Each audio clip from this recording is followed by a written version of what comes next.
দেখেন গাইস, আমরা সাগরের এই যে বড় বড় ঢেউগুলা উপভোগ করার জন্য হাজার হাজার টাকা খরচ করে যায় কক্সবাজারে। আর আমাদের এই সাগর পাড়ে দেখেন কত বড় বড় ঢেউ। যদি আমরা মনে করেন জামা কাপড় নিয়ে আসতাম তাহলে এই যে বড় বড় কত বড় ঢেউ আসতেছে দেখেন।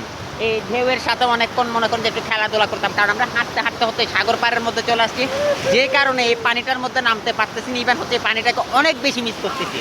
মানে এখন তো একটা গান গাইতে মন চাইতেছে, সাগর পাড়ে এসে আমার মাতাল মাতাল লাগে। এত বড় বড় ঢেউ দেখলে ভাই কে না মাতাল হয়ে যায় আমারে বলেন। একটু দেখেন কত বড় বড় ঢেউ, ওই যে দেখেন বিশাল একটা ঢেউ, দেখেন বিশাল বিশাল ঢেউ আসতেছে।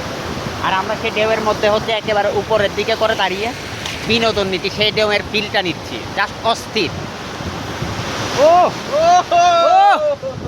অস্থির অস্থির ভাই, দেখেন বিশাল বিশাল। ভাই হাজার হাজার টাকা করে খরচ করি কক্সবাজারে যাওয়ার কি দরকার, আমাদের সাগর পাড়ে আসেন ভাই।